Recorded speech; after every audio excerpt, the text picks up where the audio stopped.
¿Y si el problema fuera que tienes un sistema nervioso en modo alarma permanente y que saltase por cualquier cosa?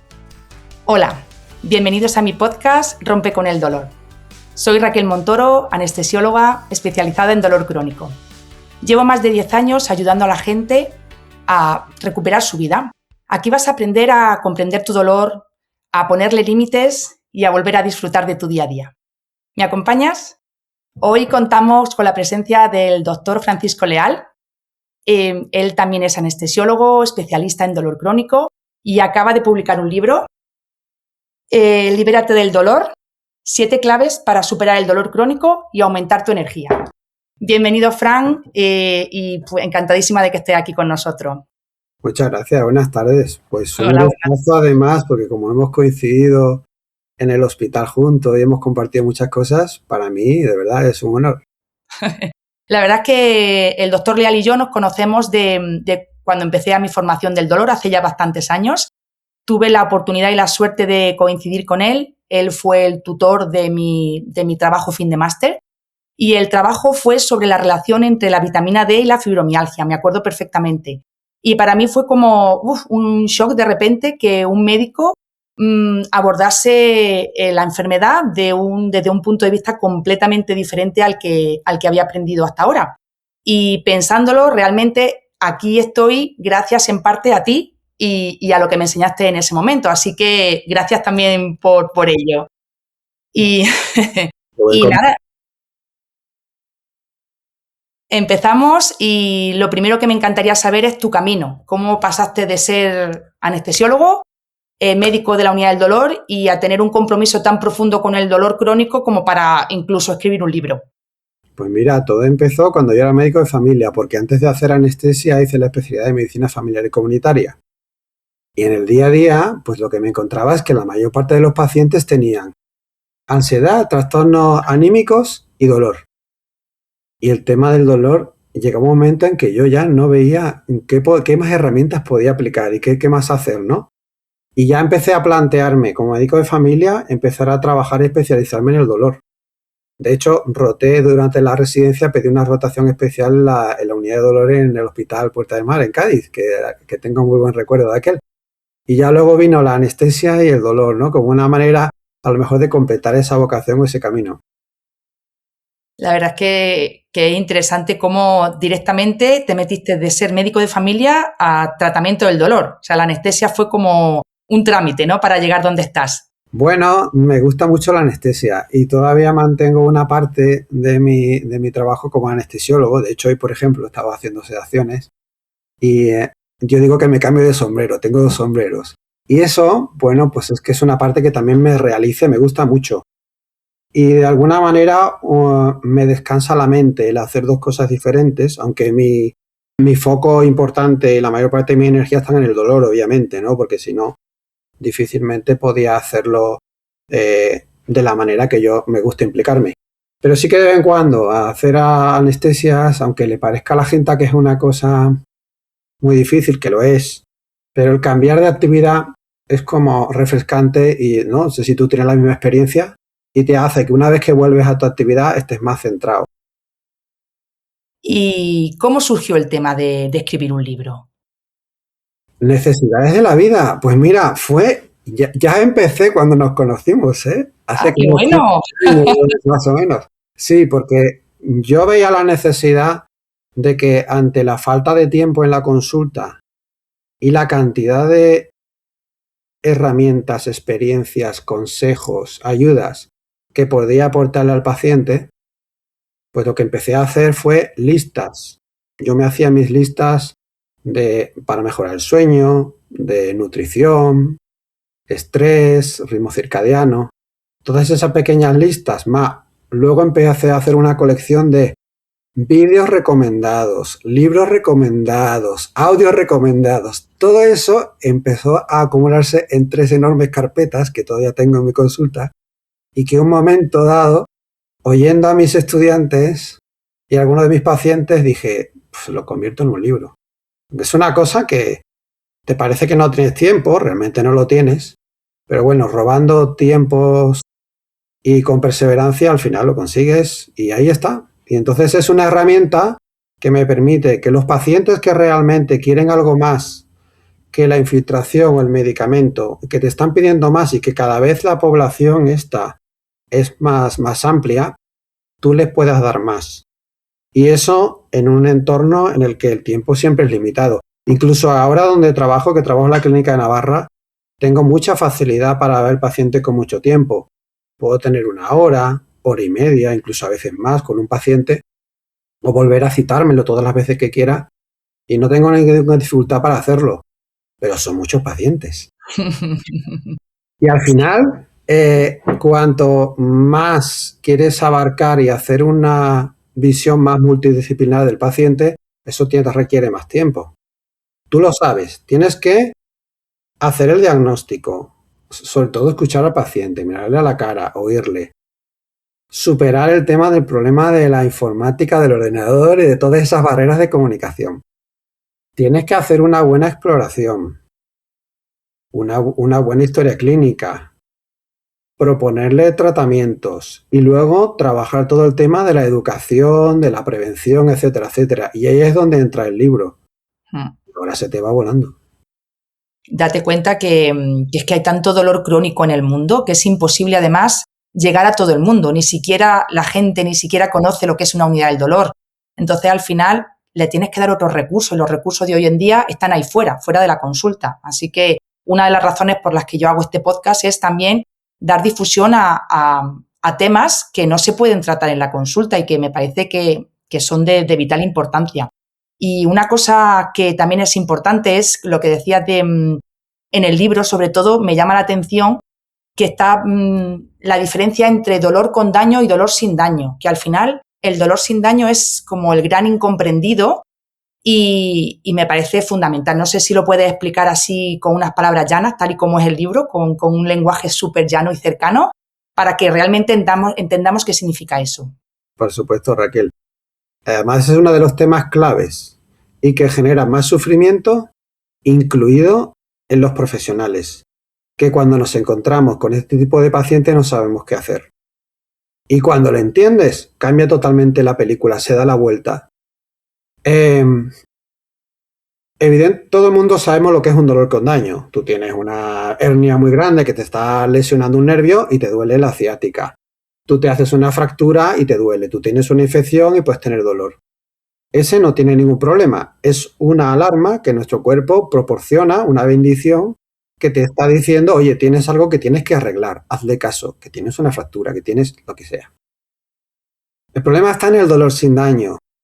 ¿Cómo entiende una persona y cómo entiende un médico incluso que te esté doliendo algo, la espalda, el cuello, todo el cuerpo, durante un mes, 5 años, 10 años, 20 años y no encuentres nada? Y vas de médico en médico, de especialista en especialista, al fisioterapeuta, al quiropráctico, al chamán, al brujo de la esquina, a la curandera, a ver si alguien te dice qué tienes y por qué te duele. Cosa que nunca vas a encontrar, porque la característica del dolor sin daño, que también nosotros, Raquel, ¿verdad?, lo conocemos como dolor nociplástico, dolor disfuncional, dolor persistente. La característica es que no vas a encontrar ningún tejido del organismo que realmente sea el origen de ese dolor. Bien, porque existió y se ha curado y ha desaparecido, pongamos una fractura, ¿no? O bien porque nunca ha habido un daño físico. ¿Eso significa entonces que el dolor es, como decía un paciente el otro día, me decía, ¿y entonces el dolor es psicológico? No. ¿El dolor es imaginario, es falso? No. Ahí está la revolución. La revolución está en que ahora, gracias a la neurociencia y a las técnicas de imagen que antes no teníamos, podemos ver cómo un paciente, cuando te dice que le duele, lo puedes ver áreas del cerebro que están activadas. Y igual, cuando el paciente se cura del dolor, ves cómo se han desactivado esas áreas. Yo siempre le suelo poner a mis pacientes un estudio que se hizo hace poco con una técnica que tú conoces, que es la resonancia magnética funcional, que consiste en ver qué áreas, qué partes del cerebro están funcionando a tope. Lo sabes porque gastas azúcar, glucosa o oxígeno, ¿no? Entonces se cogió y se le hizo un estudio de imagen cerebral, de las áreas cerebrales, a un grupo de personas con dolor. Y se activaban las áreas típicas de un paciente que tiene dolor durante mucho tiempo, un dolor crónico. Decía, ve, efectivamente, dice que le duele, lo estoy viendo. No, tú no ves el dolor, obviamente. ¿Qué ves? Las áreas del cerebro que se activan cuando tienes dolor. Por lo tanto, ese paciente te dice que duele, que le está doliendo. El dolor es real. Independientemente de que ninguna parte del cuerpo pueda focalizarlo. Porque realmente el dolor, todo dolor, incluso el de un esguince, una patada en el juanete, se fabrica, se percibe, se integra en nuestra conciencia. El pie protesta porque le has pisado y manda señales de daño, pero realmente donde se produce ese dolor, esa alarma, es en el cerebro. Y esas manifestaciones se pueden ver con la resonancia magnética funcional. Bueno, pues volviendo a este estudio, cogen a este grupo, efectivamente confirman que se han activado esas típicas áreas del dolor crónico y le someten a un tratamiento. En este caso era terapia de reprocesamiento del dolor, ¿vale? Era un equipo americano de Los Ángeles con especialistas y durante un mes le someten a tratamiento. Cuando han terminado el tratamiento, la mayor parte de los pacientes que habían podido resolver el dolor, incluso algunos dolores de muchos años de evolución, le vuelven a repetir la resonancia magnética funcional. Resultado: el grupo amplio que ha mejorado ha cambiado la activación del cerebro. A través de ver esa imagen, tú podías saber quién había mejorado y quién no. El grupo pequeño que no había mejorado seguía con las áreas de dolor activadas. ¿Qué te está diciendo eso? Dos cosas. Una, el dolor es real. Dos, cuando tratas el dolor, cambias la activación del cerebro, cambia cómo funciona el cerebro, cambia cómo responde el cerebro. Por lo tanto, en un paciente con dolor sin daño, la mayor parte de los esfuerzos no van a estar en buscar dónde tienes el problema, si es la hernia, la artrosis, la escoliosis, las contracturas musculares, sino qué está pasando en tu cerebro, porque ahí es donde vamos a encontrar la solución. La verdad es que es súper interesante. Dos cosas importantes. Por un lado, lo que dices es que el dolor es real y que se puede objetivar. Yo creo que es una cosa que esta gente, estos pacientes que tienen dolor sin daño necesitan, ¿no? Objetivar y justificar que tienen dolor, porque la verdad es que sufren muchísimo. Y por otro lado, el tratamiento esperanzador. Sabemos dónde está el problema, ¿no? Que está como en el cableado cerebral, ¿no? Que se mantiene y que puede tener solución. O sea, hay como se puede desaprender ese camino, ¿no? Con la terapia de reprocesamiento del dolor. No sé si nos puedes explicar un poco en qué consiste y qué resultados tiene. Por supuesto. La terapia de reprocesamiento de dolor es una de las herramientas o uno de los abordajes que hay a disposición de los pacientes y que pueden aplicar profesionales, sobre todo psicólogos del dolor, especializados en dolor, o incluso lo están haciendo otros especialistas como médicos, fisioterapeutas, pero gente que tenga una formación y gente preparada y que tiene que tener una certificación, etcétera, etcétera, ¿no? De toda la vida, o sea, quiero decir, lo más conocido y lo que más suena son la terapia de aceptación y compromiso y la terapia cognitivo-conductual, que son dos terapias que se han obtenido y que se utilizan en psicología, en otros temas, ¿vale? En psicología médica. Y son eficaces en el sentido de que pueden hacer que un paciente que tenga dolor pues pueda recuperar su vida, pueda acostumbrarse a vivir con dolor, pueda recuperar, pues volver a hacer ejercicio, salir con los amigos, tener relaciones sexuales, ir a los sitios donde no podía ir, aunque el dolor persista, ¿vale? Entonces es como, a lo mejor no te quito el dolor, pero vas a poder recuperar tu vida, ¿no? Pero ha surgido en los últimos años un paso más que pretende todavía ser más ambicioso. Y son todas estas terapias que le llaman en Estados Unidos mente-cuerpo, y son principalmente la terapia de reprocesamiento del dolor, que intenta ser más ambicioso, no solo que puedas recuperar tu vida, sino va enfocado a intentar revertir el dolor a través de dos cosas. La primera, la enseñanza al paciente práctica de la neurociencia, cómo funcionan estas cosas, ¿no? Que es la primera parte de mi libro, lo que he intentado explicar ahí. Y luego el programa propiamente dicho de lo que tú has dicho de recablear el cerebro. Porque lo que pretende es hacer fundamentalmente 3 cosas. Se ha visto que cuando uno tiene un dolor crónico de meses o años de evolución, el dolor, como tú dices, se ha aprendido, ¿vale? Entonces se activan las áreas del aprendizaje. Bien, pues tienes que hacer que el cerebro desaprenda el dolor, entre comillas, porque sabemos por neurociencia que no se puede desaprender.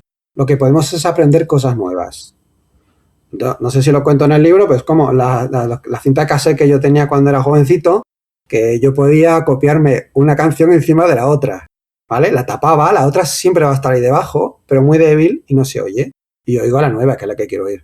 Pues podemos hacer lo mismo con la terapia de reprocesamiento o con la terapia de reversión de dolores, crear nuevos caminitos, nuevas vías de información que en vez de transmitir amenaza, daño, miedo, transmitan seguridad y calma. Hasta el momento en que de tanto repetir y tanto conectar esas neuronas, esos nervios, las nuevas vías de información sean tan potentes que las señales prefieran ir por ahí y no por la antigua, que es la que te va a producir dolor. La otra cosa que ocurre es que el cerebro se acostumbra, cuando tienes dolor crónico, a anticiparse al dolor. Y antes de que tú tengas un daño, él ya está imaginando que lo vas a tener, ¿no? Como cuando te toca la hora de la comida y ya estás produciendo jugos gástricos, ¿no? Nada más que compensarlo. Bueno, con el dolor pasa lo mismo. El cerebro ahora se sabe que no actúa de manera reactiva frente a lo que va encontrando y va observando, sino que él se adelanta para imaginar lo que va a ocurrir en el siguiente segundo. Entonces, eso también es importante saberlo, porque tú puedes entrenar al cerebro para que no vaya a hacer una predicción de algo negativo, sino una predicción de algo que a ti te va a ser beneficioso. Y la tercera cosa que ocurre es que todo el cuerpo está en alarma.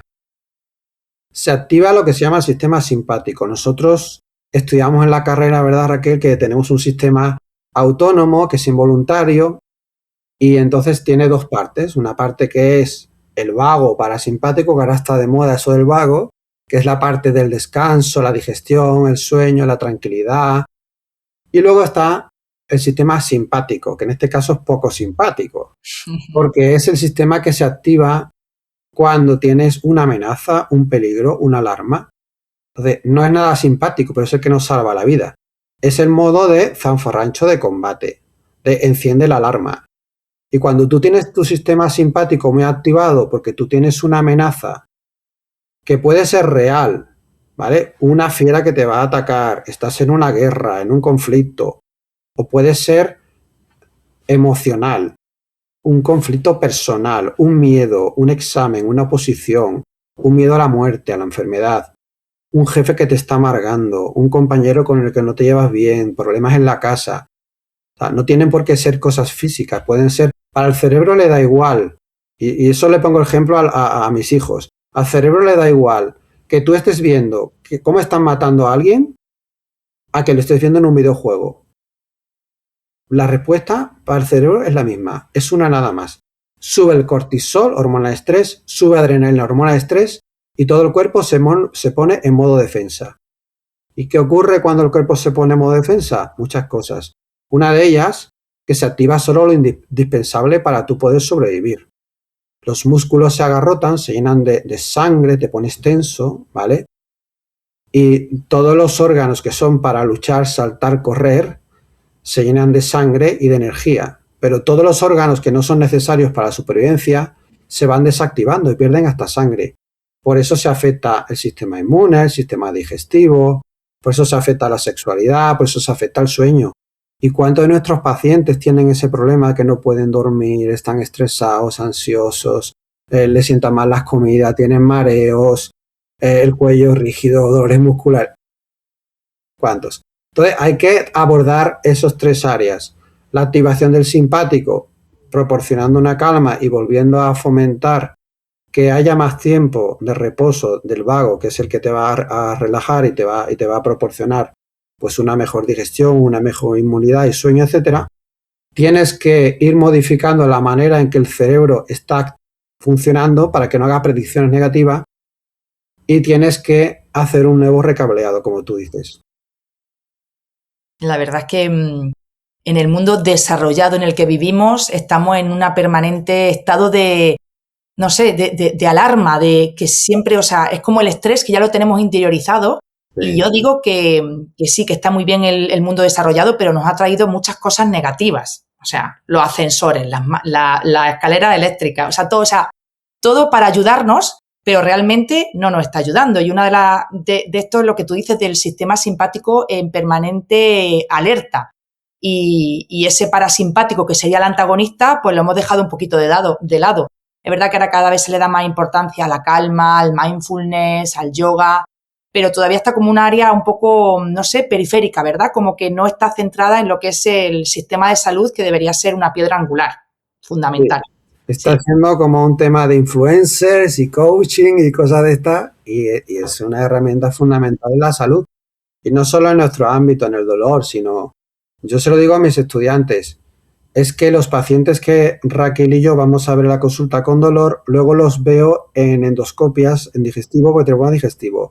Luego los vemos en otorrino, los vemos con taquicardias en cardiología, los vemos con enfermedades autoinmunes en reumatología o en dermatología con problemas de la piel. Con la migraña en neurología, o sea que... Sí. Pues es que, respondiendo a lo que tú planteas, por una parte, y esto explica a veces por qué las consultas pueden ser tan largas, por una parte hay estresantes que nosotros ya ni siquiera identificábamos antes y que ahora empezamos a conocerlo. Por ejemplo, es obvio que si tú tienes problemas, como me decía un paciente hoy, una herencia, o tener un problema gordo con la herencia, pues ya entiendo que tienes estrés. Es que hay gente que tiene la vida perfecta, una vida envidiable, no tiene nada, pero está expuesta a un estrés inconsciente, pero que su cuerpo sí lo detecta, por ejemplo, por radiación electromagnética, porque estás con el wifi encendido, la oficina, con luces artificiales, sentado al lado de una impresora que está mandando Bluetooth, etcétera, etcétera. Todo eso produce un estrés y activa el sistema simpático. Y nosotros ahora lo sabemos con analíticas o incluso haciendo registros de ondas cerebrales. Vemos cómo el móvil te está produciendo un estrés y te está cambiando tu calcio, tus niveles hormonales, etcétera. Claro, eso antes no lo teníamos. Ahora tenemos muchísimas comodidades y muchísimas facilidades, pero tenemos que ir aprendiendo de los nuevos problemas para buscar nuevas soluciones. Volvemos otra vez al mundo desarrollado que yo te decía, ¿no? Sí, tenemos cosas buenas, pero empezamos a ver cosas, el lado oscuro, ¿verdad? Sí, pero mira, en el tema del vago, ¿no? Por ejemplo, podemos ver cómo tanto lo antiguo como lo moderno se puede integrar. Creí que era lo que me estabas preguntando, ¿no? ¿Cómo podemos hacer para el tema del vago? Nosotros, por ejemplo, en la unidad de dolor hay pacientes que ya son incapaces ya de ponerse en modo relax y entonces usamos estimulación transcutánea de nervio vago y de manera artificial, con un dispositivo, pues le activamos el vago. Pero es que hay multitud de herramientas y de formas para tú activar el vago y son de toda la vida. Es decir, darte un paseo por el campo, con los perros, tomar el sol, la oración, la meditación, el cantar, el ejercicio, reírte con los amigos, quedar de copas o de tapas o de bravas. Todas esas cosas activan el parasimpático. Es que lo hemos olvidado, ¿verdad? Pero hay gente que ya tiene un tal activación del simpático crónica que ya son incapaces de hacer eso. Se ponen nerviosos. Hay gente que tú le dices que estén en silencio un rato y les da un ataque de ansiedad. Cierto. Es difícil parar la cabeza, sí. Y lo que decía, la verdad es que me parece súper interesante, gente que tiene una vida perfecta y que está expuesta como a mucha ruido ambiental de electromagnético y de luz artificial. Y yo que te conozco, sé que le das muchísima importancia a todo lo que es el tema de la luz azul, la luz roja. De hecho, yo te llevo mucho tiempo viendo ya con esas famosas gafas amarillas que ya se han puesto de moda y te veo luz roja por detrás. De hecho, yo te he dicho que te las quitaras porque se veía reflejo, pero es la que llevas normalmente, porque sé que... Explícanos un poco cómo afectan esas luces y por qué tienes luces rojas en casa y por qué tienes gafas amarillas, para que todo el mundo lo entienda. Bueno, es algo que ahora sabemos, porque continuamente están saliendo estudios, y yo que estoy en el mundo de de la cronobiología, que es el estudio de cómo en los ritmos biológicos influyen la biología, la salud, etcétera, etcétera, pues claro, yo recibo todos los días artículos de cosas que se están investigando que antes no la conocíamos. Y el resumen es el siguiente. Lo que realmente organiza nuestro cuerpo y hace que tengamos energía y hace que conservemos la salud o nos enfermemos es la luz en la que nos movemos. Es mucho más importante de cosas que son importantes como por ejemplo el ejercicio, la alimentación, el sueño, el estrés. Sí, todo eso es importante, ya lo sabemos, todo el mundo nos cuenta eso. Pero en nuestro sistema médico necesitamos que los médicos empecemos también a decir toda la verdad completa, y es que el ritmo circadiano tiene muchísima más importancia y tiene muchísimo más fundamento en la salud que todas esas otras cosas. Y me explico, ¿cómo es eso? Pues eso es porque es la luz natural, la luz solar, la que va marcando todo el horario de lo que tiene que hacer nuestro cuerpo. Va diciendo qué hormonas tienen que liberarse y cuáles tienen que dejar de expresarse.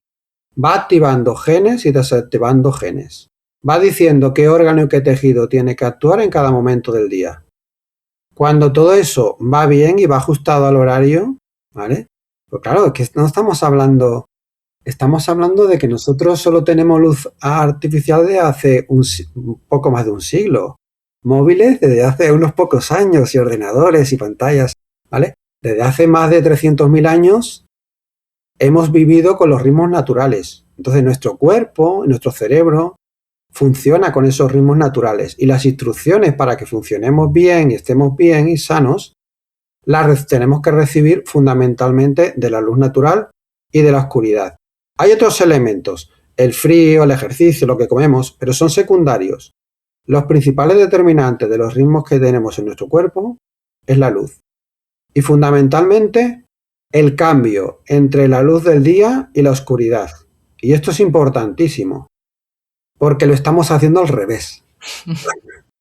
Es decir, de toda la vida, durante el día, nosotros necesitamos, para que nuestras hormonas funcionen bien, nuestros ojos, nuestro cuerpo, mucha intensidad y una luz muy brillante durante el día.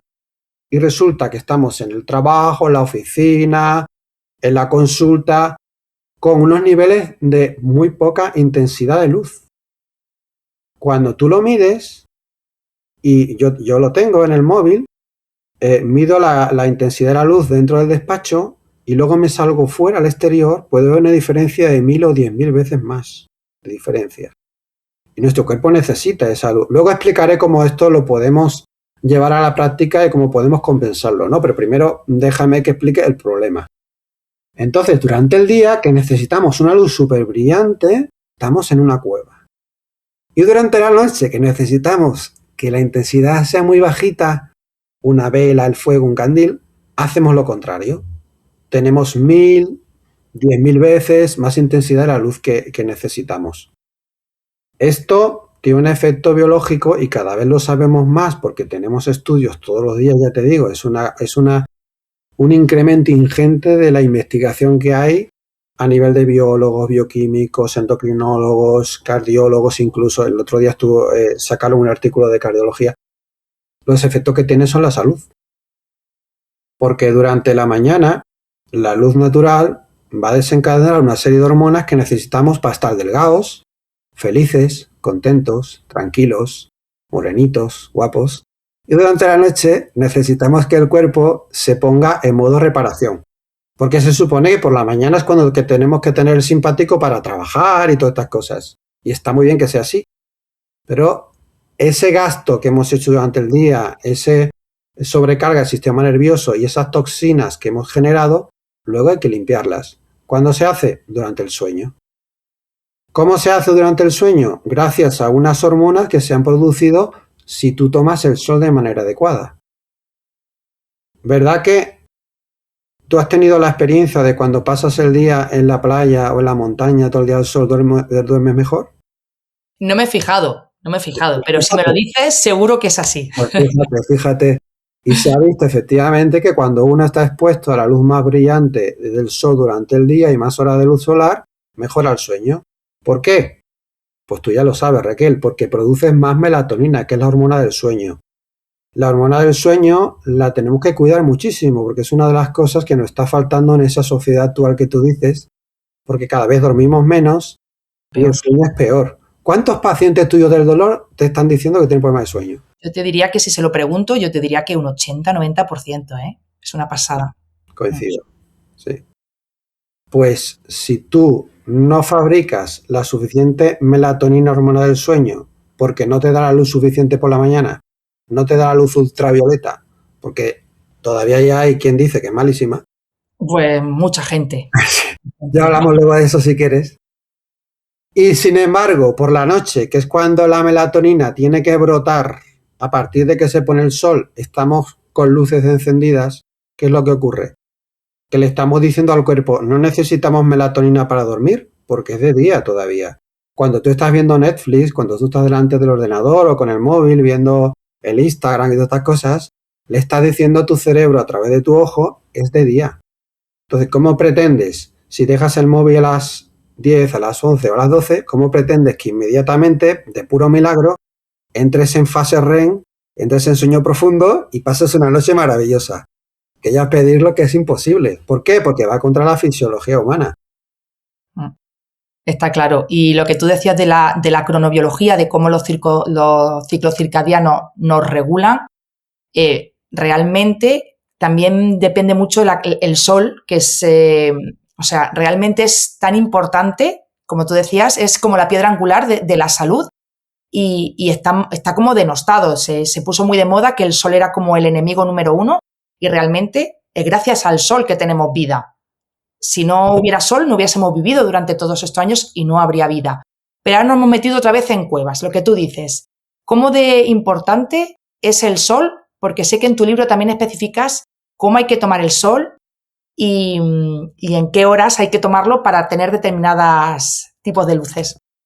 Bueno, ahí hay varios temas. El primero, los beneficios del sol, ¿no?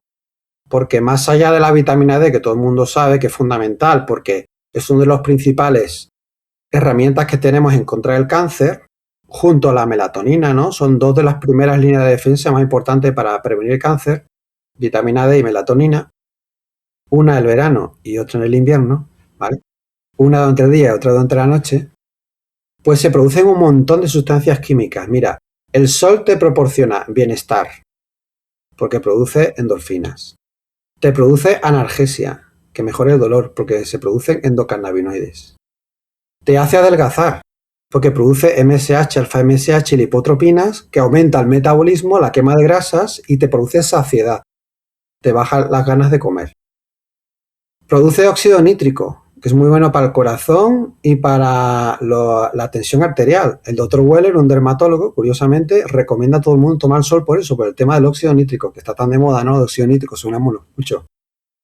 Te hace sentirte bien y mejorar el ánimo, porque se produce serotonina. Te aumenta el sistema inmune, porque produce luego, a través de la serotonina, luego se convierte parte en melatonina, que es anticáncer y proinmune, y produce la vitamina D. Y esos solo son algunos ejemplos, por no alargarme, pero son los principales. Vamos, dime un solo alimento Que vale para todo. Una sola pastilla que haga todo eso. Gracias.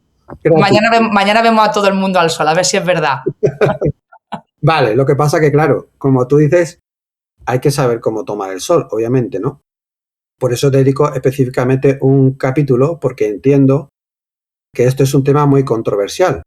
Y esto es un tema muy controversial, primero por la buena intención que hemos tenido los médicos durante algunas décadas de proteger a nuestros pacientes, pensando que si les decíamos que el sol era bueno, pues se podrían quemar y tener entonces problemas. Pero ¿qué ocurre? Que ahora tenemos en la literatura médica tenemos muchísimas nuevas investigaciones y muchos nuevos datos. Muchas de las estudios en los que los médicos nos basábamos para crear mucha cautela con el sol, ahora mismo han sido ya criticados porque muchos están hechos con animales, en condiciones que no son las normales de un ser humano, y usando solo luz ultravioleta o lámparas solo de un espectro de luz. ¿Un espectro de luz qué es? Que el sol es como un abanico. Habéis visto el arco iris, ¿no? Pues cada color del arco iris e incluso la luz que no se ve, como el infrarrojo, el ultravioleta, cada uno tiene una función en nuestro cuerpo. Antes hemos hablado de un montón de hormonas que producen distintas sustancias. Bueno, pues cada una de ellas la produce una luz distinta. Si tú coges algunos espectros de luz por separado, hacen daño. Si tú los combinas todos como en la naturaleza, no hacen daño. Pongo un ejemplo. La luz azul, que es muy buena para estar activo y estar despierto por la mañana, si tú la aíslas, como por ejemplo cuando tenemos el móvil, las tablets, los ordenadores o las propias luces, la que tú tienes ahí en tu estudio. Yo no, porque tengo ultravioleta, infrarrojo y tengo de todo.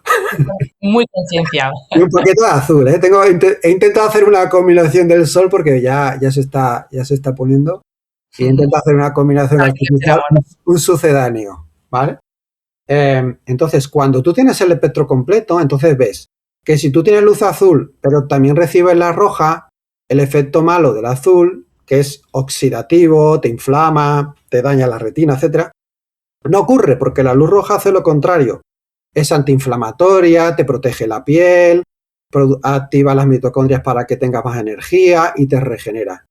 La combinación de los dos no hace daño. Tú tienes los beneficios del azul sin sus inconvenientes. Eso pasa, por ejemplo, cuando pones cremas solares, muchas de las cremas solares dejan pasar, o sea, bloquean la ultravioleta, pero dejan pasar la azul.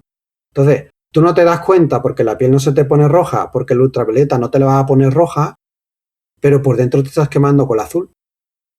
Porque estamos separando los colores. Lo mismo pasa con la ultravioleta. Si tú le metes a una rata, típico estudio para ver si la luz ultravioleta es buena o mala. Coges una rata, la afeitas, le abres los ojos para que no los pueda cerrar y le enfocas con una lámpara de luz ultravioleta. Resultado, es malísima la luz ultravioleta. Porque así es como la tomamos normalmente, ¿no? Yo cuando he salido aquí al jardín nunca he visto una lámpara ultravioleta así saliendo del... He visto el sol, que lo contiene todo. El sol tiene infrarrojo y rojo, que el daño que te hace la ultravioleta, que tiene alta energía, te lo va a compensar. Eso por una parte. Por otra parte, sentido común. Tú mira lo que hacen los animales. Están al sol y cuando ya están mucho tiempo se ponen a la sombra o si es un perro se hace un agujero ahí en el suelo de la tierra, ¿no? Entonces, ¿cómo se debe tomar el sol de manera razonable? Pues poco a poco y todos los días, para que el cuerpo se vaya acostumbrando. Ahora no me voy a alargar por cuestiones de tiempo, pero hay un montón de recursos que tiene tu piel, y ahí te remito al libro, a los vídeos de YouTube, etcétera, donde puedes ver que nuestro cuerpo, si tú le das tiempo y lo haces bien, es capaz de adaptarse. Entonces, ni siquiera vas a necesitar una crema solar que ponerte. Para bien, cuando ya has estado mucho tiempo suficiente al sol, no se trata de que te quemes, obviamente, pues te vas a la sombra, te pones un gorro, te pones la sombrilla en la camiseta, lo que sea. Lo que no puede ser es, obviamente, que estemos 11 meses o 11 meses y medio en la oficina donde el 90% del tiempo estamos en interiores y de repente en agosto o en julio te vas a Cádiz o a Cancún o a donde sea cuando el sol está más fuerte a atorrarte y a achicharrarte. Obviamente eso no es racional. Obviamente eso no es lo que estamos hablando. Lo que estamos hablando es que nosotros tenemos que tener una mejor relación con el sol, que era lo habitual. Nosotros estamos preparados, estamos hechos para estar casi todo el tiempo en exterior. Y eso, si quiere luego vemos de cosas prácticas, pero eso tiene una repercusión a nivel de salud tremenda. Y es lo que ahora los estudios están reflejando. Por ejemplo, en un estudio que se ha hecho con 1/3 de todas las suecas durante 20 años, se llegó a la conclusión que el riesgo de fumar de enfermedad y de mortalidad es el mismo que el que tiene una persona que evita el sol. Que por cada muerte que se produce por exceso de sol, que se puede producir, ¿vale? Se producen 324 por falta de sol. obviamente. Hasta el agua te puede matar. El ejercicio es buenísimo, pero si te pasas, te puedes hacer daño. Pues tenés hasta una cosa que llamamos los médicos radiomiolisis, que es que se te destruyen los músculos, el riñón y te puedes hasta morir, ¿no? Se ha estudiado, por ejemplo, recientemente se ha comparado grupos de pacientes, de miles de pacientes, que tienen baja exposición a ultravioleta y alta exposición a ultravioleta. Bueno, pues los pacientes que tienen la ultravioleta alta, hay una diferencia de 4.000 muertes con respecto a la que la tenían baja. 4.000 muertes. ¿Quieres más? Mira, se ha estudiado que los pacientes que tienen baja exposición a ultravioleta, si evitas el sol, puedes conseguir prevenir 39 muertes por melanoma. 39. Oye, yo firmo, ¿no? Con que uno que se sale por melanoma, yo lo firmo, por favor. Y además, al que le toca, le tocó. Pero para conseguir salvar a 39 personas, mueren 2.982. No solo por patología cardíaca, endocrinológica, no. Es que casi 1.000 personas son por cáncer. Es decir, van a morir casi 1.000 personas por cáncer para salvar a 39. Es que es una pasada, ¿eh? Es Son una datos, pasada. claro. Con datos objetivos, que al final la gente quiere evitar el cáncer de piel y se está gestionando una cantidad de problemas y que te pueden llevar a la muerte igualmente. Una de las cosas que más me gusta de ti es que en el libro también lo haces, es dar ejemplos sencillos, claros, que al final es que entiendes realmente dónde está el problema. Y no sé si me acordaré luego, así que lo voy a decir ahora. Y es que en el libro también al final del todo tienes todos esos recursos que supongo que tienes en tus carpetas de escritorio, ¿verdad? Para el que lo quiera tener, pues tiene aquí los recursos audiovisuales y los libros recomendados. A mí no me ha dado tiempo a verlo todavía porque el libro lo compré la semana pasada, me lo he leído entero, pero eso todavía no lo he podido comprobar. Y la verdad es que supongo que también lo haces con los pacientes en la consulta y dar ejemplos porque que llegan con muchísima mejor aceptación y entendimiento. Una de las cosas que también hablas en el libro es del tema de la energía que supongo que también tiene mucho que ver con la luz del sol y de esas mitocondrias o esas calderas que tenemos en el cuerpo y que la gente que tiene dolor sin daño le funcionan regular, ¿no? Se llama disfunción mitocondrial, si no me equivoco. ¿Y cómo podemos hacer que esas mitocondrias se reseten o recuperen su función normal? ¿Hay alguna forma? Por supuesto. Hay dos cosas que podemos hacer. Evitar lo que te le gastan esas baterías y fomentar lo que las recarga. Como tú dices, la base está en que el paciente entienda que lo que a nosotros nos proporciona la energía son unos orgánulos muy pequeñitos, pero que son unas baterías que todas en conjunto son súper potentes y hacen que nuestro cuerpo funcione como una enorme batería eléctrica, ¿vale? Son los que nos da la energía.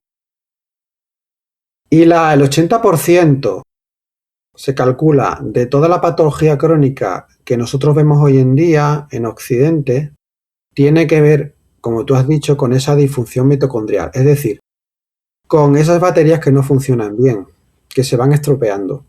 Eso es una cosa natural con el tiempo.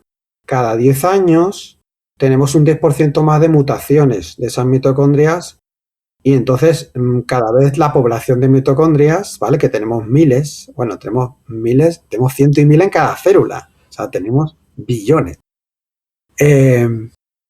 Todas esas se van acumulando y entonces al final una de las teorías del envejecimiento es que nosotros nos morimos cuando ya tenemos tantas mitocondrias mutadas y viejas y mal funcionantes que ya no tenemos energía suficiente para vivir ni para que el corazón funcione, ¿no? Eso es una de las teorías de la muerte y del envejecimiento. Es nuestra fecha de caducidad del yogur. Pero mientras que no llega la fecha de caducidad, que pueden ser a los 80, 90 o 100, pues hay que cuidar todo lo que podamos de esas baterías. Y entonces ahí está el tema de lo importante que es el sueño, la luz, como tú dices, el sol y el estrés, entre otras, ¿vale? Porque también está el ejercicio, muchísimas otras cosas. Por eso yo dedico casi como 2 capítulos enteros a eso, porque es importantísimo. Pero resumiendo, yendo quizás a lo más fundamental y pensando en pacientes que tienen fatiga crónica, fibromialgia, diabetes, etcétera, yo recalcaría sobre todo, como tú has dicho, el efecto importantísimo que tiene la luz y especialmente la primera luz del día. Porque esa primera luz del día va a hacer dos cosas importantísimas. Una, pone en hora, resetea, el director de orquesta principal de nuestro cuerpo. A través de los ojos, de la retina, entra la luz y se comunica con una parte del cerebro que se llama el hipotálamo, y en ese hipotálamo hay un reloj central. Ese reloj central se tiene que resetear todos los días y se tiene que poner de acuerdo con la realidad en la que vives, la luz que hay en el momento en el que tú estás cada día. Es como antiguamente cuando tenemos que darle cuerda a los relojes. Pues nosotros tenemos que darle cuerda cada mañana a ese reloj, porque si no lo hacemos, ya va desfasado. Y cuando el reloj va desfasado, ¿qué ocurre? Inflamación, fatiga, cansancio. Entonces, ese núcleo supraquiasmático o director de orquesta de todos los relojes del cuerpo es muy amigo de una hormona que está ahora muy de moda, que es la leptina. ¿Vale? Ahora están muy de moda esas pastillas, inyecciones para adelgazar, que lo que intenta es hackear y trastear, ¿no?, con esos centros del cerebro que trabajan con esa hormona, la leptina. Y la leptina es fundamental, porque la leptina y esos centros del cerebro son los que son nuestros ojos para saber cuánta energía tenemos que fabricar en cada momento. Entonces son los que te dicen si tú tienes bastante energía, si tú tienes que hacer a las mitocondrias trabajar más rápido, más lento, pero para eso tiene que tener información adecuada. Y la información adecuada llega en dos momentos del día. El primero, el que he dicho, al amanecer. De hecho, se ha visto que es tan importante la luz del amanecer que una cosa que estudiábamos en la carrera, que era el ciclo de TCA, el ciclo de Krebs, que es a través del que fabricamos energía y quemamos grasa, si no vemos el amanecer no funciona bien. Eso hace 3 o 4 años era una locura decirlo. Hoy ya está publicado. Imagínate. O sea, ya desde el primer momento, si no vemos esa primera luz de la mañana, ya no está funcionando bien nuestra fábrica de producir energía. Luego, esa leptina lo que está es viendo en qué momento del año estamos, la estación, la temperatura, el momento del día. Toda esa información se la va a dar a nuestras baterías, a las mitocondrias, para que según eso trabajen de una manera o de otra. Si la mitocondria no tiene la información adecuada, pasan varias cosas. Una, que se producen una cosa que se llama radicales libres, que son muy buenos, pero son muy buenos como una medida de información si son los correctos. Si no son los adecuados, se produce inflamación y se relaciona con cansancio, diabetes, cáncer, obesidad, etc. Entonces la leptina tiene que estar funcionando bien para poderle decir a las mitocondrias, oye, necesito energía al 40%, al 100%. Pero ¿qué pasa si tú no recibes la luz de la mañana y no ajustas esa leptina ni ese director de orquesta? ¿Y qué pasa si por la noche, cuando tiene que haber oscuridad y tiene que haber ayuno, tú estás con luces encendidas del día, de la mañana, y estás cenando? Pues que esa leptina no funciona. Es como si se volviera ciega. ¿Y eso qué lo hace? Eso lo hace la inflamación, la luz artificial por la tarde, por la noche y el cenar tarde. Tener los triglicéridos altos, el azúcar alto, etcétera, etcétera. Lo que está haciendo es que tu cuerpo no sabe cuánta energía necesitas. Y Raquel, cuando tu cuerpo no sabe cuánta energía necesitas, ¿qué hace? Modo hambruna. Yo voy a guardar por si acaso. ¿De cuántos pacientes tenemos con obesidad, pasados de peso y que son incapaces de adelgazar y encima tienen hambre? O incluso hay algunos que me dicen, como un pajarito, y te creo. No comes casi nada, pero es que lo poquito que comes lo estás almacenando, porque la leptina no te le puede decir a tus baterías, a tu cuerpo, cuánta energía tienes, porque no lo sabe. ¿Y entonces qué hace? Baja el metabolismo, baja el tiroides, frío, obesidad, cansancio. Hablando contigo, la verdad es que te das cuenta, o me doy cuenta, de lo desconectados que estamos de la naturaleza. Que sí, Sí, te quedas como, wow. lo pienso muchas veces. Sí, es que Yo me considero sana, ¿sabes? Pero evidentemente esta desconexión de la naturaleza no sé si va a ser la causa de la desaparición del ser humano, pero no lo estamos haciendo bien claramente. Dado que no lo estamos haciendo bien, y yo sé que como yo no eres de las personas o de los médicos que recetan muchas pastillas, sino solo en momentos muy puntuales y momentos acotados en el tiempo, ahora se ha puesto muy de moda el tema de la suplementación. Vale, es un acercamiento diferente al de los fármacos, pero yo sé que tú tienes una opinión al respecto y me gustaría escucharla. bueno, los suplementos yo los veo como una herramienta, como una ayuda, igual que doy fármacos, analgésicos, puedo dar a opioides en un momento dado, infiltro, pongo toxina botulínica, o sea, todos los tratamientos que tú y yo hacemos en la unidad de dolor para intentar solventar un dolor que puede ser agudo o muy severo, que deja al paciente incapacitado. Entonces, todas esas herramientas que estén validadas científicamente, que sean razonables o que tengan una base en la ciencia básica, pues a mí me parece adecuado utilizarlas, ¿vale? Pero en su contexto, generalmente como una muleta. O sea, yo a lo mejor te voy a dar un fármaco o te voy a hacer una infiltración porque así te puedo posibilitar que a lo mejor tú camines, empieces a hacer ejercicio o quedes con tus amigos, que salgas a pasear por la mañana a tomar el sol, ¿vale? Ese sería el objetivo. El objetivo final sería cambiar los estilos de vida. ¿Qué ocurre? Hay gente que solo quiere que le den la pastilla. Bueno, pues tú no puedes obligar, ¿no? Si yo te ofrezco como médico, ¿no? Creo que estás de acuerdo. Las herramientas, soluciones, el camino y la información. Pero luego está el consentimiento informado. ¿Tú quieres tomarte 50 pastillas? Bueno, vale, pues oye, que eres adulto, eres libre y tomas esa opción, tómate 50 pastillas. Como si quieres fumar. Yo te digo, oye, fumar mata, ¿vale? Bueno, pues yo quiero fumar. Bueno, pues yo no te voy a obligar. O sea, es el médico, te digo, no fume y ya está. Yo intentaré no fumar para darte ejemplo, pero...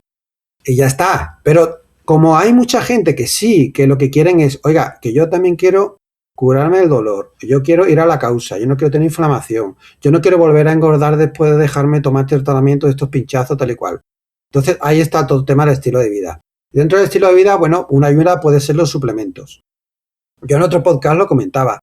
Lo que no puede ser es que intentando huir de tomarte 55 fármacos, acabes tomándote 55 suplementos. Tengo una conocida que está tomando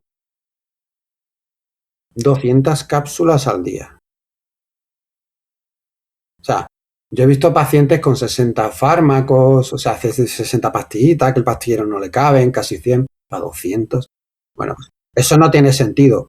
Es una versión de la misma medicina. O sea, nosotros ya hemos visto que la medicina de buscar un síntoma, poner un medicamento, eso no funciona porque no vas a la raíz. Lo único que estás haciendo es a veces crear nuevos problemas porque de una pastilla creas luego 3 enfermedades o 3 síntomas que son 3 pastillas más. Claro, obviamente a la industria farmacológica y farmacéutica les interesa mucho porque vende muchos medicamentos. Pero como nosotros no estamos para trabajar para la industria farmacéutica, sino para el paciente, pues entonces ese modelo de síntoma-pastilla sabemos que no. ¿Que te tienes que tomar un momento dado una pastilla para el corazón, un analgésico? Vale, pero ya sabes que en los casos necesarios, la mayor parte de las veces podemos prescindir de muchos medicamentos, simplemente ya lo hemos visto, haciendo ejercicio, tomando el sol, riéndote, cogiendo un poquito de frío. Pero los suplementos, entonces, como una alternativa de quitarte pastillas y tomar suplementos, pues no lo veo, porque es lo mismo. Al final, estás dependiendo de productos químicos, naturales, de plantas, pero sí como una ayuda en determinados casos, sobre todo cuando hay patología. Por ejemplo, si tienes fibromialgia, puede ser interesante durante una temporada, pues suplementar con ubiquinol, con derribosa, con triptófano, con magnesio. Si tienes problemas de sueño, temporalmente, mientras que vas ajustando ritmos circadianos, vas aprendiendo a cambiar las luces en tu casa, a apagar los móviles, te puedes ayudar con magnesio, con glicina. Si tienes inflamación crónica, tienes artritis reumatoide, puede ser muy interesante usar resolvinas, que por cierto son suplementos que en realidad es algo que lo fabrica nuestro propio cuerpo. Esto es algo muy reciente y son unos mediadores de la resolución de la inflamación. ¿Qué es eso? Pues son una sustancia que nuestro propio cuerpo fabrica, pero que a veces por patología, por circunstancias, no lo fabricamos de manera suficiente. Y su misión es que cuando hay una inflamación, acabarla, poner el punto final y empezar a reparar. Durante la inflamación es como una guerra. Tú lo sabes, los glóbulos blancos están atacando a las bacterias, se está produciendo ahí como un caos con muertos, etcétera, etcétera. Pero cuando quieres que se acabe esa inflamación, para que no se haga crónica, mandas entonces a todo el equipo de limpieza, reparar las paredes, a enfocar de nuevo, pintar, etcétera. Pues eso lo hacen las resolvinas. Y esas resolvinas cada vez se están descubriendo más. Son sustancias químicas que las hace nuestro cuerpo. Muchas de ellas son derivadas de las grasas. ¿Y sabes de qué grasa fundamentalmente? De una que comemos y deberíamos de comer casi todos los días, si no todos los días. Sobre todo en el mundo actual. Del omega 3. Desde el pescado al marisco. Entonces, esas son interesantes. Yo cuando me lesiono y eso, o tengo inflamaciones agudas, resolvinas. Y pacientes con inflamación, edema, artritis reumatoide y todo eso, podría ser muy interesante la resolvina una buena temporada, ¿vale? Otros casos, sí, pues sí, dependiendo del caso también. Si, por ejemplo, tienes mucho estrés, ansiedad, tema perimenopausia, la ashwagandha, por ejemplo, puede ser interesante. Pero siempre pensando que va a ser una muleta, que es para un problema determinado, igual que los fármacos, yo me lo planteo para un tiempo. Yo el fármaco nunca le digo, venga, te vas a tomar un tramadol ahí para toda la vida. Le digo, mira, hasta la próxima revisión vamos a tomar esto. Y de la próxima revisión vamos a ver si lo sigues necesitando o no. Porque la verdad es que hay que fármacos que vamos sumando de determinados especialistas y que se quedan ahí para siempre y nadie le pone el cascabel al gato, la verdad. Absolutamente, y los vemos repetidos. Y ahora yo en mis pacientes veo además de los fármacos, luego los suplementos. O sea, y ahora tú le preguntas y te toman 12 fármacos. Dice, bueno, y también tomo suplementos. Y yo, a ver, claro, todos tienen efecto. Y además pueden tener efecto combinado a favor o en contra de los fármacos que están tomando. Entonces, venga, cuéntame ahora. Y me cuenta luego media docena de cosas más. Como si estuvieran tomando caramelos. Digo, pues todo esto tiene una función y realmente hace cosas en tu cuerpo. O sea, cuidado. Efectivamente. Tengo una pregunta un poco de curiosidad. Venga. ¿Cuántas cosas de tu libro pones tú en práctica en tu vida diaria? La verdad es que la mayoría. Ya me imagino. Todo lo que puedo. Por ejemplo, yo intento ver el amanecer todos los días. He visto que has dicho que tenías como una terraza o que tenías como un patio o algo, entonces tienes la posibilidad de salir, ¿no? Incluso en invierno. En invierno, por supuesto, siempre. El frío es muy bueno, es hormético. Hormético significa que un poquito de estrés, un poquito de frío, un poquito de sufrimiento, de esfuerzo, es bueno para el cuerpo. Te activa y te hace más fuerte. Yo intento ver el amanecer todos los días. Si estoy en casa, aquí abro la ventana, saco la cabeza por la ventana o salgo al jardín. Si estoy en la clínica, pues entonces voy para la clínica con la ventana del coche abierto y ya viendo el amanecer, vamos, conforme llego a la clínica, o si amanece en la clínica, pues ahí, antes de entrar a la consulta justo, todo el mundo me conoce, guardia de seguridad, los compañeros, ahí estoy haciéndole fotos al sol y viendo el amanecer. Eso, vamos, fijo, sagrado. Luego hago oración y meditación, salgo todo lo que puedo, casi todos los días al campo, un poquito de silencio y de baño de naturaleza, hago ejercicio casi todos los días, de fuerza y sobre todo y algo de cardio. Intento apagar pantallas, uso luces rojas y anaranjadas, no tenía por qué ser estrictamente todas rojas, pero roja y anaranjada, pero que no tengan nada de luz azul. Cuando estoy en interiores, no en el exterior nunca, pero en interiores sí que uso por la mañana filtro de luz las amarillas y por la noche las rojas.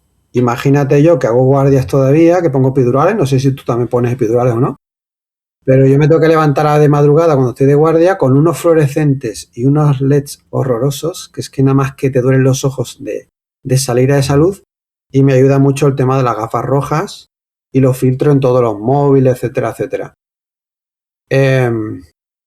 Hablando de las gafas, hay mucha, y me permite la digresión, porque porque hablamos antes, ¿no? De que es un tema que te interesaba y que es un poquito controvertido. Hay mucha desinformación con esto de las gafas. Porque hay muchos estudios mal hechos al respecto. Yo, con los anestesistas nos entendemos muy bien cuando le explico lo que ocurre. Yo le digo, mira, es como si me dices que el Propofol, que es lo que nosotros utilizamos para anestesiar, ¿verdad, Raquel? Pues que dando 1 mililitro de Propofol, pues que el Propofol no sirve para dormir. ¿El Propofol no sirve para dormir? Pues yo lo uso y los pacientes se me duermen. A ver, ¿cuánto Propofol pones? Y pones una rayita, 1 centímetro. Dije, no, pero es que pongo 10.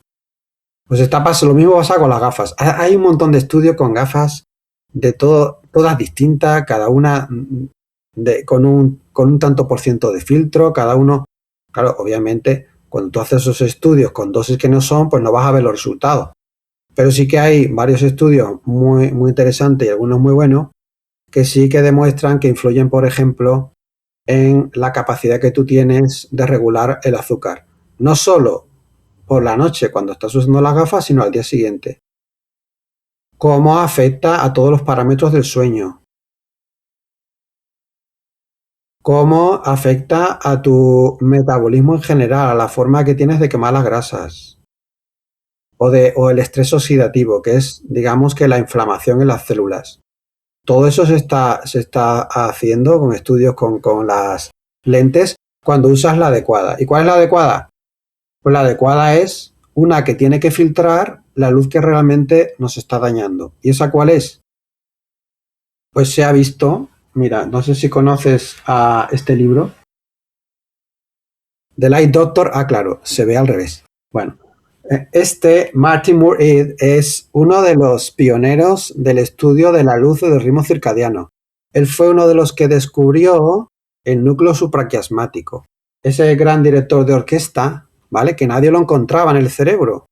Y al final era tan poquita célula, era un corte tan finito en el cerebro que nadie lo encontraba. Bueno, lo encontró él con otros médicos. Y él es el que lleva más tiempo estudiando estas cosas. Y él dice que la luz que realmente te espabila por la mañana y te pone tus relojes en hora, y la luz que te desvela y que te aumenta el cortisol por la noche y no te deja dormir, es la misma. Es una parte de la luz azul que el pico está más o menos en 480 nanómetros. ¿Eso qué significa? Bueno, que la luz tiene muchas partes y nosotros podemos medir exactamente, según el espectro que tiene, si es luz azul, verde, naranja, roja, infrarroja, ¿no? Cada una tiene un efecto. La que realmente le está diciendo a nuestro cuerpo que es de día es luz azul de un tipo que es 480 nanómetros. Y un poquito por encima y por debajo, que es como 445 a 490, más o menos. Bueno, en resumen, para filtrar eso tienes 2 maneras. Una, vete a lo que dice el fabricante, si realmente lo ha demostrado y lo ha probado y te dice que más o menos te cubre, pues eso, 450, 480. Y la otra, por lo menos tiene que ser amarillas o rojas. Porque todas esas que hay por ahí que te ponen en las ópticas, que son con un leve tinte, todas que son claritas, no lo hacen, obviamente. Y dentro de las que son amarillas y rojas, muchas son muy malas, de baja calidad. Amazon está llena de ellas. Entonces, tienes que estudiar un poquito y buscar un poquito. Pero cuando usas la adecuada, pues es como usar el anestésico adecuado. Si te pongo agua con azúcar, no te vas a dormir. Pero si te pongo un buen jeringazo de Propofol, ¿a que sí? Ahí caes fijo. Sí, la verdad es que es interesante el tema de las gafas porque es verdad que hay algún famoso que lo ha puesto de moda. Sí. Y bueno, y que la gente realmente tiene que tener fuentes fiables, pues como con casi todo. Si al final te vas a lo fácil y buscas en Doctor Google, pues no encuentras información importante y fiable, pero si vas a las fuentes fiables, pues al final va a ser útil y vas a utilizar el Propofol adecuado para dormirte. Muy bien. Pues en el podcast siempre hay como una fase, o sea, una parte en la que hablo de mitos a desmentir para que me para que dejar como fijar las ideas claras. Todo dolor conlleva un daño que lo justifique. Obviamente no. Que se lo digan al que ha perdido el brazo y tiene miembro fantasma, que le sigue doliendo el brazo y no tiene brazo. Ahí Ese es queda el problema, resumiendo, del paciente con dolor sin daño o dolor disfuncional, que está buscando un daño que no hay. El problema está en tu conciencia y en la neurociencia. Muy bien, ha quedado clarísimo. El dolor crónico es para siempre. No necesariamente. Puede ser para siempre, pero crónico no significa para siempre. Crónico significa que estás con dolor de más de 3 o 6 meses, lo saben todos nuestros estudiantes. Entonces, tengo muchísimos pacientes con dolor crónico que han resuelto el dolor crónico y ya no lo tienen. Incluso algunos después de 20 años. Qué esperanzador, ¿eh? Eso es súper esperanzador. No digo que todos, ¿eh? El paciente Ya. tiene poder y no todo el mundo, pero tengo, vamos, casos. El libro está lleno de ellos, ¿eh? Sí.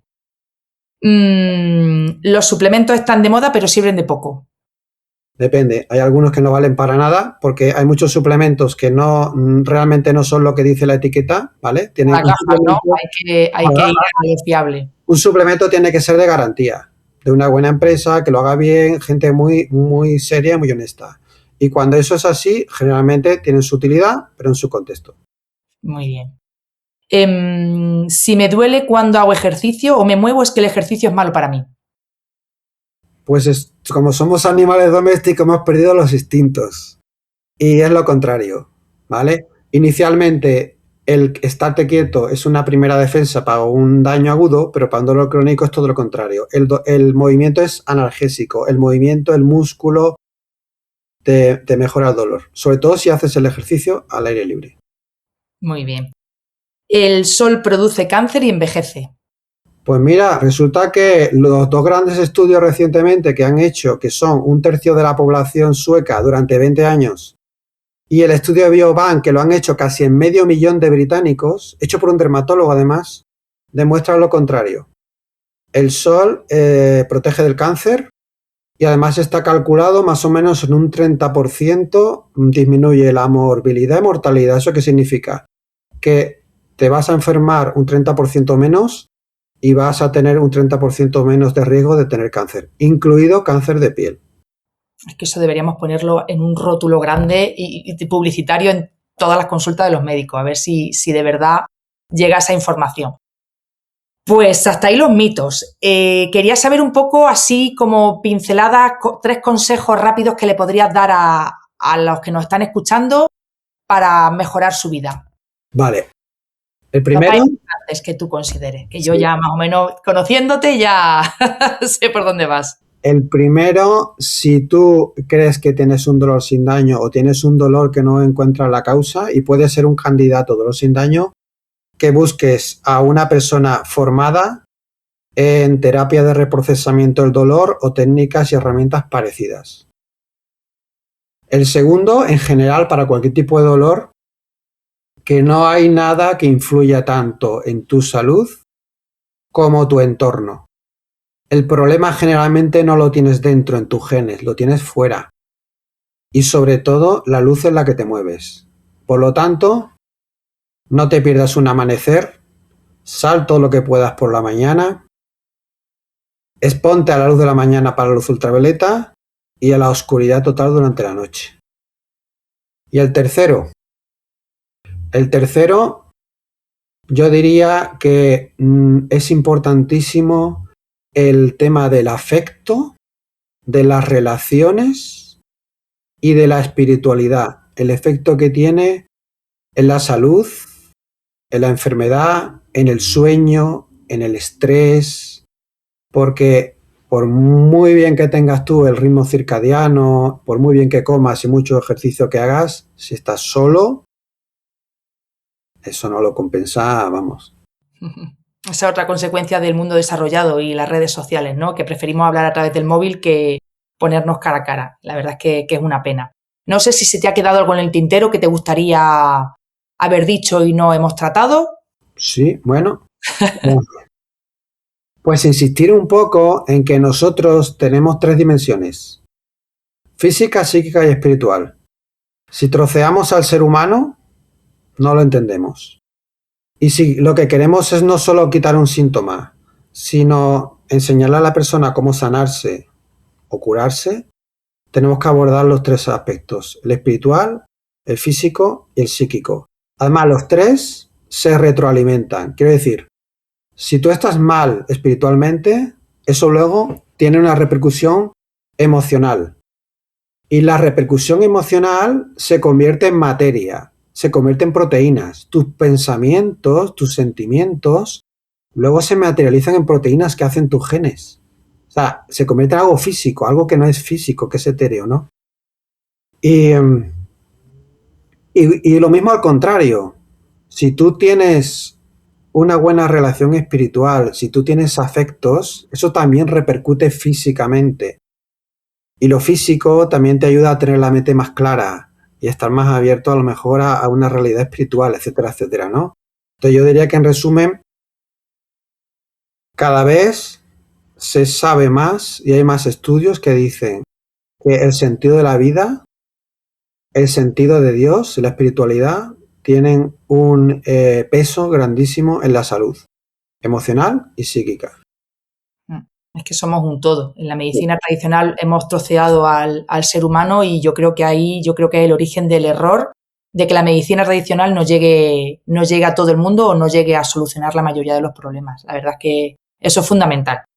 No sé, ha sido un episodio para mí enriquecedor, he aprendido muchísimo, yo creo que todo el mundo que lo oiga va a aprender muchísimo, sobre todo de las formas que tenemos de sanar, de potenciar la salud, no tanto tapar síntomas, sino de potenciar la salud con cosas que tenemos alrededor en la naturaleza, de conectar con ella, de evitar otras cosas que son dañinas aunque no lo haya traído el progreso y la esperanza de que el dolor se puede incluso desaparecer, pero cuando no es posible que desaparezca, de regularlo de tal manera para poder hacer una vida normal. La verdad es que ha quedado clarísimo y la verdad es que un gusto hablar contigo.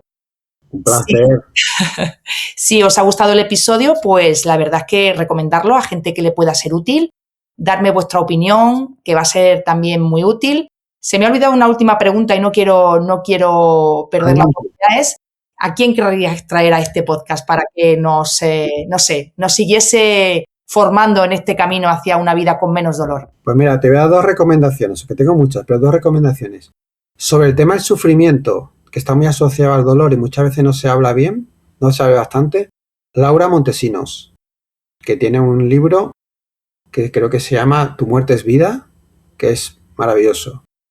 Y sobre el tema de la terapia de reprocesamiento del dolor, cómo resolver el dolor crónico, con unas ideas clarísimas y a la última en ciencia en Carne Espuña. Me lo apunto. Acaba de sacar un libro además también, ahora mismo, que está en preventa, se llama Stop Dolor, me parece. Wow. Buenísimo. Me lo apunto y a ver si las convenzo para venir a mi podcast. Pues hasta aquí este episodio, lo dicho, espero que os haya gustado. Si queréis más información, mi página web raquelmontoro.com. También podéis seguirme en redes @dra.montoro y nos vemos en el próximo episodio. Espero que sea tan útil como el de ahora. ¿Vale? Muchísimas gracias, Fran. Ha sido un verdadero placer. Igualmente.